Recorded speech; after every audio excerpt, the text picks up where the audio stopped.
All right, there is something going on Friday. We do it every single Friday right here on Cheap Heat on the Ringer Wrestling Show. Guys, if you subscribe, make sure you go hit the like, the comment, all that good stuff. Give Ringer Wrestling Show love, even if it's just Cheap Heat love. You know what I mean? We still have to pass it along to the other shows on Ringer Wrestling. But anyways, very excited. This young lady has her first title defense tomorrow at My bad. no, you're good. At NXT Vengeance Day. Her name is Roxanne Perez, the NXT Women's Champion. Roxanne, how are you? Welcome to Cheap Heat. I'm good. How are you? Thanks for having me. I'm really, really good and excited to have you on. You know, I don't do a ton of NXT stuff on Cheap Heat. We hit it here and there, but not constantly. But when I was given the opportunity to have you in this moment before your big premium live event debut as champion, I thought it was a really cool opportunity. And your story's been really, really cool. So I'll work backwards. How has the last month or so been? Like, how has life been since winning the NXT Women's Championship? My gosh, it's been crazy. I feel like ever since I had actually gotten signed, things just started going really fast, and then the last few months have just like been crazy. Um like it's crazy because like since I was a kid, I've dreamt of this and I've dreamt of having moments like this, and I always wanted to be NXT Women's Champion, and um then so many things like happened like greater than I could have ever imagined. So it's just like such it's a cool part about like being able to like do what I love and accomplish my dreams, is that like yeah, I get to accomplish my dreams, but it's also like so many other things that I would have never imagined start happening, and it's cool. It's really, really cool. So for people who don't know your story, you know, a lot of people might have just seen your name pop up, and it was interesting, of course, because you took the title from Mandy, and then Mandy left, which has been like this whole other interesting sort of side saga to the Roxanne Perez story. But if you really dig into your story, it's a really cool one. You first, I believe you first started showing up to Reality of Wrestling, Booker's promotion in Houston, when you were like 16 years old, right? Yeah. Oh yeah. And you were taking the bus from Laredo to Houston. Like, how did you decide that this is what you wanted to do? How did you know that was the way to go, was going through ROW? Um, I mean, like Booker T, he's like one of the best wrestlers like ever to have ever been. One of the best entertainers. And so I just thought I remember I've told this story before, but I was like 10, 11 maybe, and we had like a family computer, and I was looking up wrestling schools in Texas, all like just by myself, and I called my parents over, and I had found Booker T's Reality Wrestling School, and I was Mm. like, hey, like Booker T has a wrestling school here in Texas. When I turn 18, I want to move to Houston and start training to become a wrestler. And they were like, all right, like if that's what you want to do, like then that's what you're gonna do, you know? They were always so supportive. And then I ended up getting trained earlier than expected. I would like bug my mom all the time. Can I please train? Can I please train? There was like a local wrestling school here in not here, but in my hometown, Laredo. And she would like ask the promoter, hey, like, is there any chance my daughter can start training? She really wants to become a wrestler. And I think she asked when I was like 12, and he was like, give it a little bit longer, like put her in tumbling classes, some gymnastics, that should really like kickstart her. And so that's what I did. I got into gymnastics, all for wrestling. Then when I was like 13, she asked again, and he was like, all right, bring her in. And so I walked into like this garage with like 20 other grown men, and I'm like this little scrawny 13-year-old with my mom. And I was just so serious about it. And I think like everybody there knew as well that how serious I was about it. And I don't think that really they thought I would take it so seriously, especially being so young. But it's crazy because I knew what I wanted to do, and I knew that I was gonna make it happen somehow. In my little mind, I knew that one day it was gonna happen. I just had to start putting in the work now. And that's what I did, and now I'm NXT Women's Champion. Yo, it's crazy because I saw you say WWE put up a social clip of you after the Rumble saying you were disappointed to not win the Rumble, but you know that one day you will. And it struck me, it's the kind of thing, you know, a wrestler would say. It's not unusual, but it struck me because I'm like, she knows it's true. And now she's seen multiple times, you know, from Reality of Wrestling to Ring of Honor to here, like you have seen that what you're interested in doing will happen. Is that right? Like, did you 100% believe when you said the other day that you're going to win it, that one day you will have a WrestleMania match? Yeah, and I've always like I said, like in my crazy little 10-year-old mind, I always knew that somehow it was gonna happen. And I just always had this gut feeling like I was like created to to wrestle. I was created to like live out my dreams, and I just for some reason felt like it was gonna happen. And of course, like the journey to anything, the journey to any dream is like so hard. It's not gonna be just up. It's not gonna be just down. It's gonna be like this, like a little roller coaster. So there was moments where it was like, wow, like is this really gonna happen? Should I really keep going? Like this is so hard. Um just life sometimes gets in the way of things, and yeah, I just had to really just tell myself like, look, it's hard, but it's gonna happen. Like you haven't come this far just to come this far. Like you just gotta keep going, and yeah, that's what I did. What was hard? Was anything hard about the, like, physically, the training part? Like, you were a little kid. Obviously, you're 13, 14 years old. But Yeah. what did you find physically hardest about wrestling? Hmm. That's a good question. So I feel like being young, I didn't really feel like the bumps and the hits so much, you know? Even now I feel like I don't feel it too much. But I think like more of like the hard part of wrestling for me. So I remember doing once I actually started getting on independent wrestling shows, I was going to the independent wrestling shows on the weekends. Sometimes, if I couldn't figure out how to get there, I would get on a Greyhound to whatever destination I was going to as And well. you're like Um, 15 years old, we're talking about? yeah, I'm like 15, 16. Okay.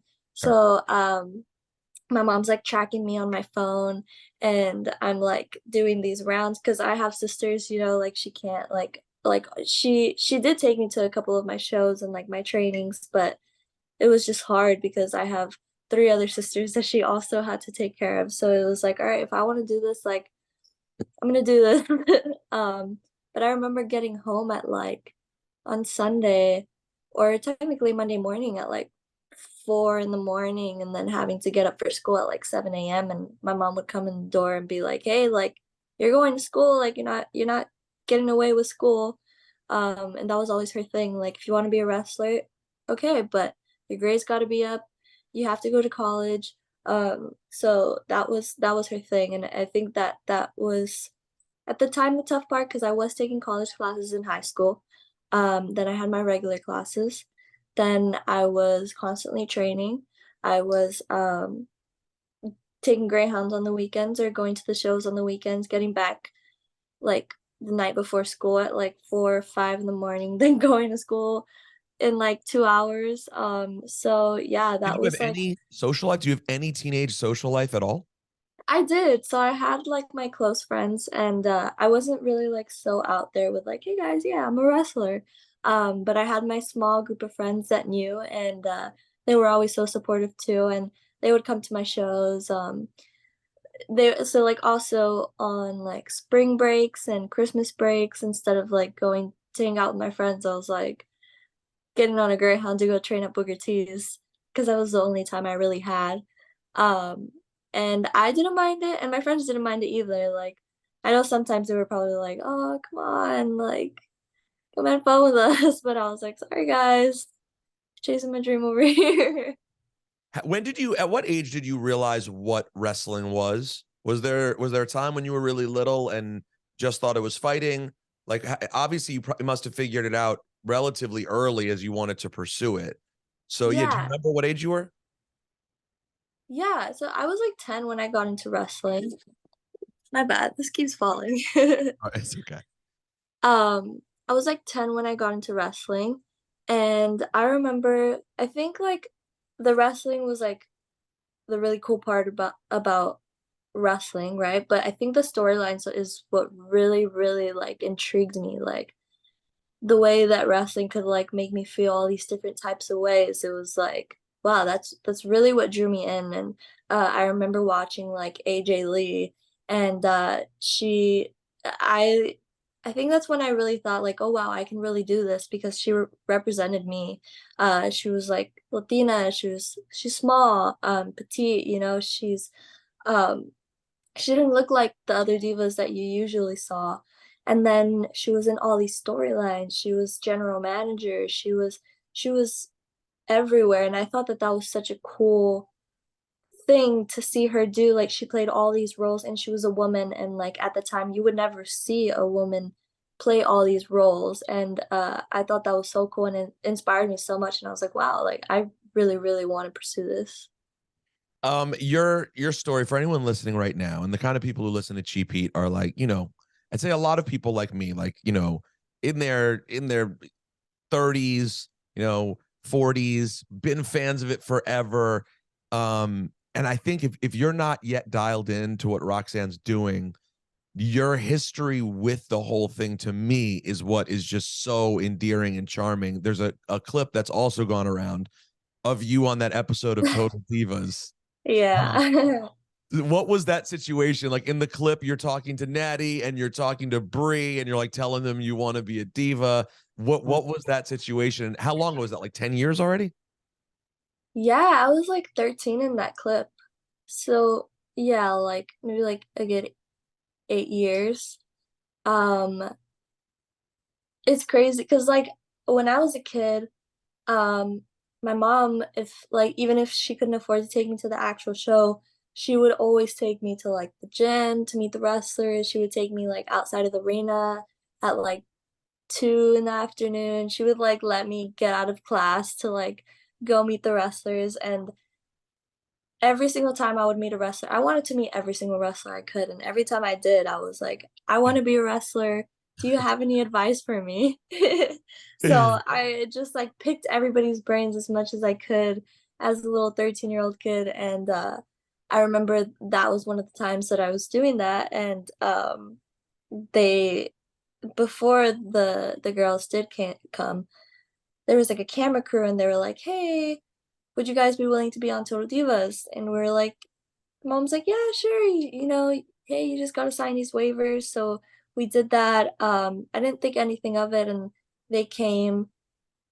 I started talking to them. They were so sweet. They gave me like so much advice that has truly, truly stuck with me my whole career.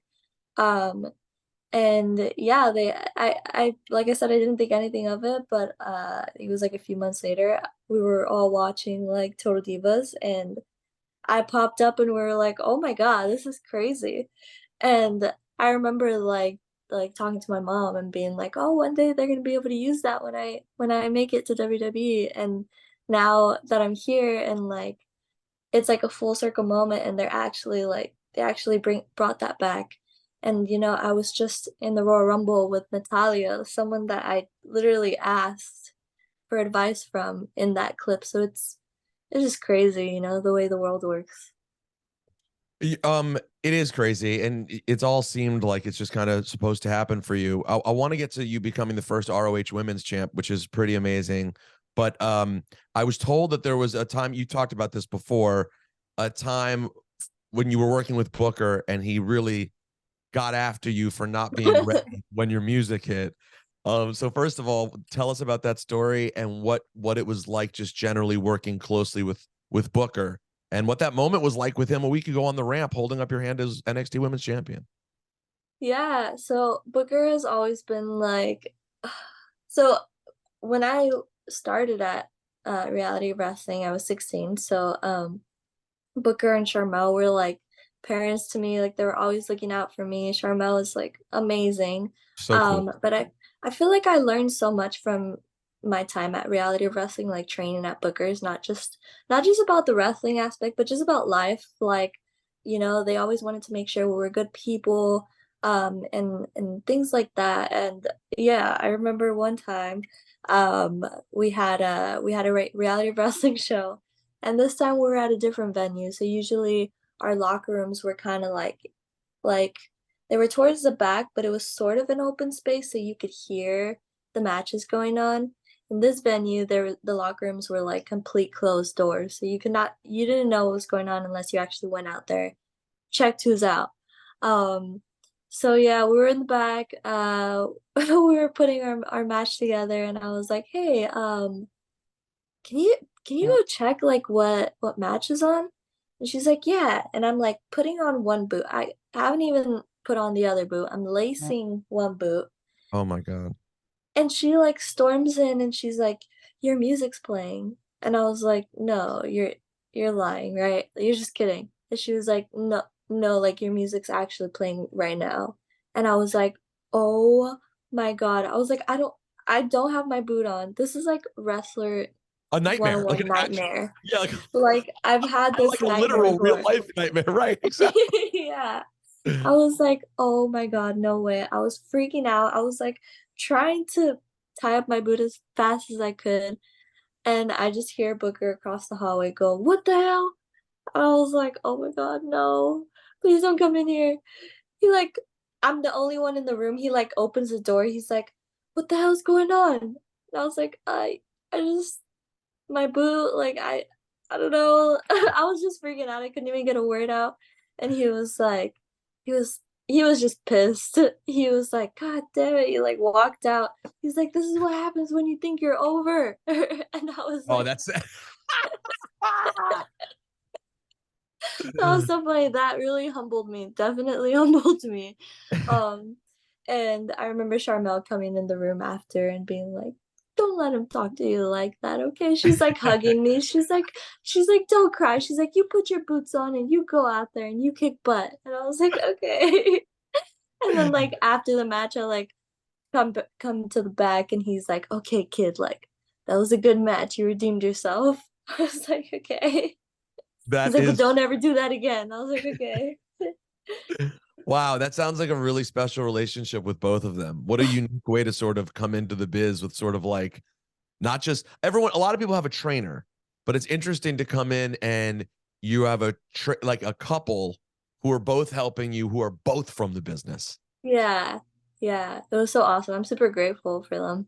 Yeah, that's really really neat. Okay, so how did you make it from Reality of Wrestling to Ring of Honor? What was the process there? So, I remember being with Reality Wrestling. I was their Diamonds champion. I remember before COVID, right before COVID hit, Ring of Honor had actually reached out to me, um, for like some sort of Ring of Honor women's tryout. And basically, you go to the tryout, and they were gonna hand out like two contracts or something. So I was so excited for that.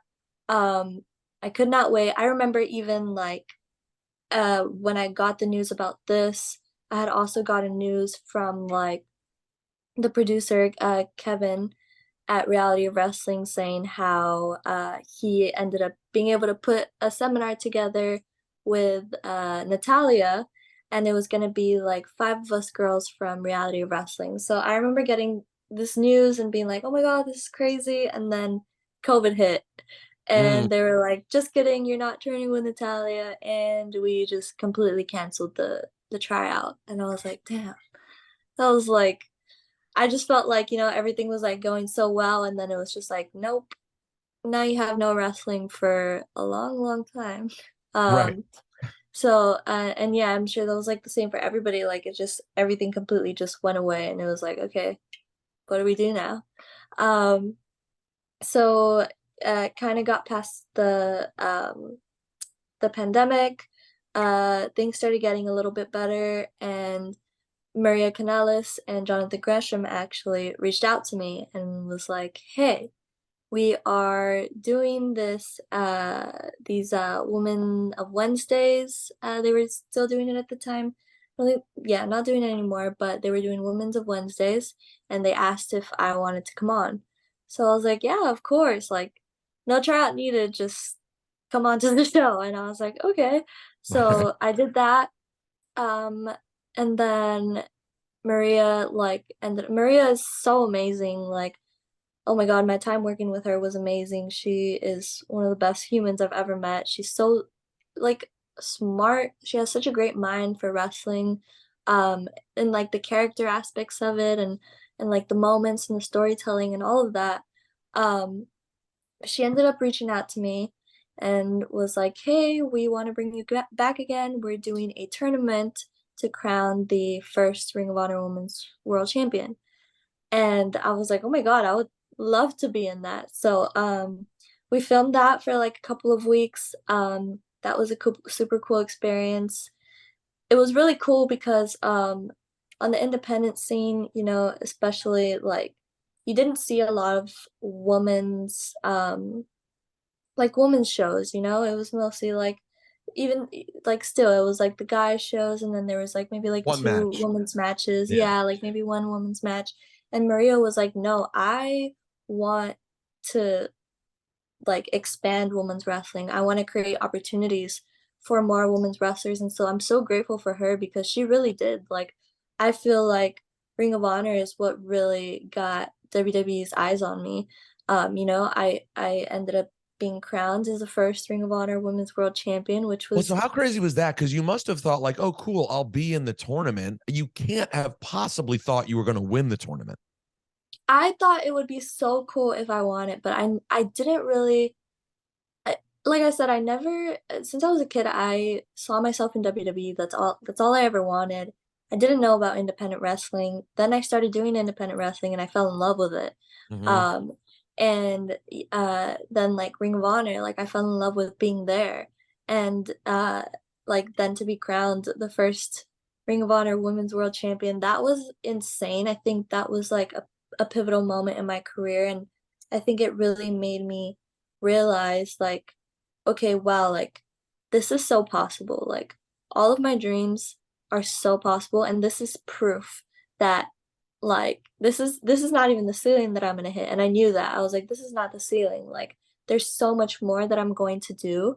But this is like a moment that I will literally never forget because I remember my parents were there, like my mom and my stepdad were there, and like they've always been so supportive, but obviously it's kind of tough like putting your 13-year-old, 14-year-old, 15-year-old in like this a real life like business. It's an actual business. So there was times where it was like getting hard and um it would like my mom would kind of get stressed out a little bit, you know, like, "Hey, like you can't be going to training so much, you know, like it worries me that you're out so much, like at the wrestling shows, I don't know, like sometimes I don't know exactly where you are." And like it was just a lot. And I'm sure there was a little bit of doubts with my parents, like not that they ever didn't think I was gonna make it, but I'm sure there's that like, you know, I really hope this works out, you Of know, course. like they just want the best for me. So it was just like, I really, really hope this works out. Like, did we did we make a mistake on me winning the Ring of Honor Women's Championship and my parents being there and they were able to get in the ring and celebrate with me. I think that was a really cool moment because it was like, look, Wow. like everything that we went through, like all those doubts that you guys had, all those like anything that ever stressed you out, like it was worth it because like this is possible. Like I can do this, and yeah. No, and also then I have to imagine they also then when you got the call eventually, and I want to hear about that, you get the call from WWE to come to the PC. There must be a certain level of relief for them that knowing when you went down to the PC, there's a structure in place and like it's not sort of you just freewheeling going to different places on the weekend, Yeah, but like specific people they can call if they're worried yeah, about something. That must have been nice for them. yeah, for sure. And so how did that happen? Who was the first phone call or interaction with about going to WWE? So, I remember, so I was Ring of Honor Women's World Champion for like, maybe like 4 months, and then Ring of Honor went out of business. And I got the call saying, like after December, like you're not gonna have a job with us anymore, as for everybody else. And so that was a little stressful because I was just like, oh, like dang, I like everything, like I said, like wrestling is a roller coaster. It's never just gonna be up here. Like you just gotta be ready. So yeah, I remember that happening. Didn't know which way I was gonna go yet. And then it was the last Ring of Honor taping, and I got a call.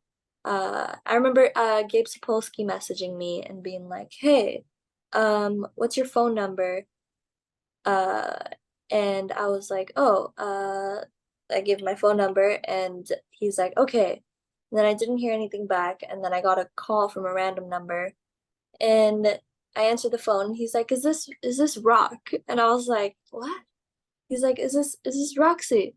This is William Roxy. Regal with WWE." Oh wow. And I was like, "What?" No way. He's like, "No, yes, this is William Regal with WWE." I was like, "Oh my gosh." I was like, "Yeah, hi, yeah, this is Roxy." And he was like, "Oh, so, we heard what went on with Ring of Honor, and we just we were interested in your work, and we would really love to bring you down and see if you like it here, and yeah, like would you be interested in that?" And I was like, "Yeah, like of course I'd be interested in that." It was just like crazy perfect timing. Um, and at the time it was like still early December. My contract ended in late December, so he was like, we wanna bring you in like, early December, and I didn't think I was gonna be able to do it because my contract still like lasted until the end of December. Um, but I talked to Maria about it, and she was so happy. It was so nice to like see how supportive all of them were. Because when I did tell them, it made them so happy because that's what Maria was trying to do this whole Mm-hmm. time. That's all she was trying to do, create more opportunities for women. She created this Ring of Honor women's division. She brought it back to life. And she made it like awesome, and then all she wanted was for us to be able to get opportunities out of it. So when I told her about it, she was so excited. She gave me such good advice. She told me like, "I'm always gonna be here if you ever need someone to talk to, just call me." um and so yeah, I ended up talking to her about that. They ended up just letting me do the tryout while my contract was still in place. They were like, "Yeah, we there's not going to be any opportunities in January with us, so you're fine. You can go ahead and do that tryout." So did the tryout. I ended up getting called for an extended tryout, which was in February. So that was like 3 weeks. I was at the PC for 3 weeks, like 8 a.m. to 8 p.m. pretty much every day. It was kind of brutal. But I was like, all right, like came this far. I'm here in the WWE PC. Even if I leave with nothing, like I'm going to learn everything I can. I'm gonna be like a sponge. I'm going to just like enjoy this moment and just like just be happy that I actually just made it inside here. Mm-hmm. Um, did the extended tryout and got my contract. Pretty crazy story. Your first extra work for WWE came in January 2020 at the Royal Rumble. Three Yeah. years, 3 years later, you're in the Women's Royal Rumble. Yeah. Was it a trip Wow. for you just showing up to do the extra work in January 2020? Yes, that was like the first, and I remember since I was in wrestling for so long, since I was like 13, it would it would like bug me to see like everybody else being able to do extra work, and I couldn't because I wasn't 18 yet. So it was like, all right, I just gotta wait until I'm 18, like a few more years. And then finally turned 18, I was able to do extra work. I did extra work for the Rumble. I think like as well as Monday Night Raw. So I was like in the conga line for that. Yeah. Um, and yeah, I remember being at the Rumble and that being like so surreal and so cool. I was never able to go to a pay-per-view as a kid, so the first pay-per-view that I went to was And it was uh was it Houston? It was and it Houston, was right? in Houston, yeah. Yeah, yeah, that's So it right. was in, yeah. Um and then yeah, fast forward 3 years later, the first like major WWE pay-per-view I'm in is Royal Rumble. It's amazing. It's an amazing story. People are gonna love watching this unfold. What are just last thing for you? And again, NXT Vengeance Day. You can watch the premium live event tomorrow on Peacock at 8 o'clock Eastern with Roxanne defending her NXT Women's Championship match in a triple threat against Toxic Attraction. But what's out there? Like, what are your just to give me a couple of dream matches because I know you're obviously such a student of this that there are people you fantasize about getting to have matches with. Who are they? Yes. Oh my God, so many. Um, the first person that popped into mind was Bailey. I looked up to her since I was a kid, and being able to work with her now is like super, super cool. I was able to have like a tag team match with her on SmackDown, and then she eliminated me from the Rumble, so I need some payback. But Absolutely. but no, it would just also be so awesome, such a full circle. Natalya as well. I think that would be super, super cool. Um, Becky Lynch. I've always wanted to wrestle Becky Lynch. Yeah, there's a couple. I would say Rhea as well. I've wrestled her already, but I just want to wrestle her again and again and again. Yeah, she's special. I mean, She the is. you're it's cool because like every few years it feels like we've gone through some sort of evolution with the women's division. And then you look up and you're like, wow, it's even better and more full. And as time goes Yeah. on, I mean, we're making up for lost time, obviously, because in this country with women in sports and entertainment, people weren't given opportunities. And now the opportunities are coming. We're just seeing the division get more rich as Yeah. the years go on. So you're kind of like coming in a really sweet spot where you have these veterans now who are the original from the women's revolution and the people who have come after them, like Bianca and Rhea. Yeah. It's a pretty cool time. And who knows when we'll see you on Raw or SmackDown, but I'm sure it's not too far down the road. But you seem to be someone who's enjoying the moment. So continue to enjoy this moment as NXT Women's Champion, and congratulations on everything. Thank you so much. Thank you. Her name is Roxanne Perez, your NXT Women's Champion. Thank you so much. We'll talk to you soon.